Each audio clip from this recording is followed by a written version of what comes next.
おはようございます。冒頭、新型コロナの感染法上の位置づけの変更に伴う療養期間の考え方および位置づけ変更に向けての取り組み状況について、ちょっと長くなりますけれども、説明させていただきたいと思います。まず、療養期間の考え方でありますが、新型コロナについては、現在、感染症法に基づき、一定期間の自宅療養、いわば外出自粛を求めておりますが、位置づけの変更後は外出自粛は求められなくなり、外出を控えるかどうかは季節性インフルエンザと同様、個々人の判断に委ねられることとなります。政府としては、個人や事業者の判断に資するよう、状況提供を行っていくこととしています。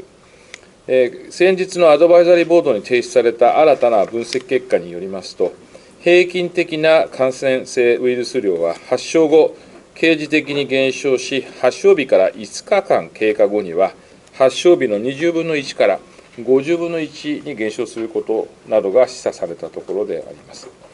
発出後3日間は感染症のウイルス排出量が非常に多く、5日間経過後は大きく減少することから、特に発症後5日間が他人に感染するリスクが高いことに注意が必要であります。位置づけ変更後の取り扱いについては、先ほど申し上げたように、一律に政府として外出自粛を要請するものではありませんが、こうした分析結果や諸外国の事例も踏まえ、個人や事業者の判断に資する状況を提供していきたいと考えています。具体的には、これまで発症後7日間が経過するまで、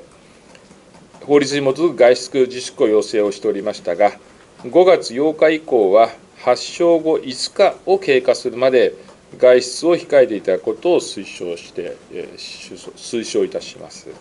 また、これまで同様、症状軽快から24時間経過するまでの間は、外出を控えていただくこと、また10日間が経過するまでは、マスク着用やハイリスク者との接触は控えていただくことを推奨してまいります。無症状の方については、検体採取日を発症日として、有症状の方と同様、これまでの7日間から5日間の外出を控えていくことといたします。なお、無症状の方については、これまでも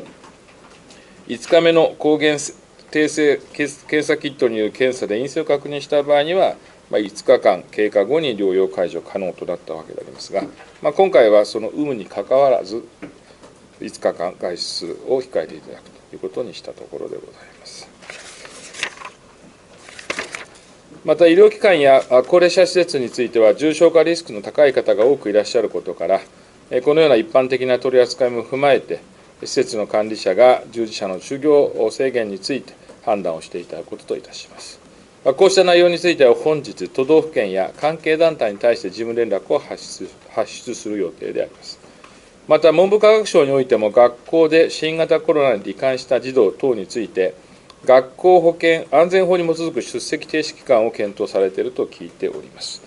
こうした点も含めて、関係省庁と連携しながら、丁寧な周知に当たってまいります。2番目の感染症法上の位置づけの変更に向けての取り組み状況であります。5月8日に予定通り変更を行うことで支障がないかどうかについての判断については、今月下旬に改めて厚生科学審議会感染症部会の意見を聞いて最終確認をすることとしております。足元の感染状況でありますけれども、最終確認のタイミングまで状況を注視してまいりますが、直近の状況を申し上げると、重症者数や死亡者数は横ばい、その一方で新規陽性者数は全国的に下げ止まりから直近では増加に転じているところでございます。過去2年の状況を振り返りますと、年度替わりによる接触機会の増加などによって、4月の当初や連休明けに感染が拡大し、その後減少となり、再び夏に向けて感染の拡大が見られてきたところであります。先週のアドバイザリーボードで示された今後の感染症のシミュレーションにおいても、4月から5月にかけて一定程度感染が拡大した後、一旦減少に転じ、その後、再度拡大するという見通しが示されたところであります。また、感染者数がより増加しやすいことや、免疫逃避が報告されている XBB.1.5 系統の占める割合が高まっているほか、これまでのワクチン接種や自然感染で獲得した免疫は時間とともに減弱していくこととされております。こうした状況を踏まえ、今後夏に向けて一定の感染拡大が生じる可能性も考えられるところでありますが、政府においてはそのことも念頭に対策を講じているところであります。まず医療提供体制でありますが、すでにお示しをしているとおり、夏や冬に一定の感染拡大が生じることも想定し、これまで対応してきた医療機関に引き続き対応を求めるとともに、新たな医療機関に参画を促すための取り組みを重点的に進めているところであります。具体的には入院については、各都道府県において新たな医療機関による受け入れの推進や医療機関間における入院調整を進めることを内容とする計画を4月中にも策定していただくことにしております。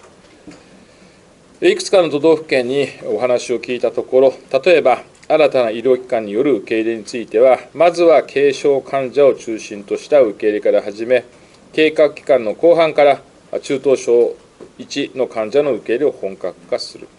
入院調整について、病床情報を医療機関間で共有する IT システムや、妊産婦や小児などのための既存の連携のシステム仕組みを活用することによって、原則として医療機関間で調整を行う、など地域の実情を踏まえながら、円滑な移行に向けた計画策定が進められていると承知をしております。また、位置づけ変更後は、すべての医療機関間の患者総数の報告書がなくなります。これまでのように感染者数や死亡者数の毎日の公表もなくなることとなります。引き続き、血清疫学調査や下水サーベイランス研究なども実施をすることも含めて、重層的な確認や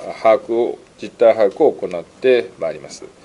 まず、感染者数や死亡者数については、感染症部会における議論を踏まえ、感染者数については、季節性インフルエンザと同じように、毎週金曜日に定点医療機関から報告のあった前週の月曜日から日曜日までの患者数を報告する。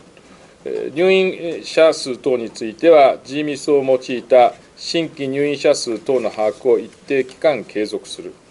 死亡者数については、人口動態統計に先んじて、一部の自治体を対象に新型コロナ感染の有無を問わない総死亡者数の推移を1ヶ月後に公表するといった新たな取り組みを行うこととしております。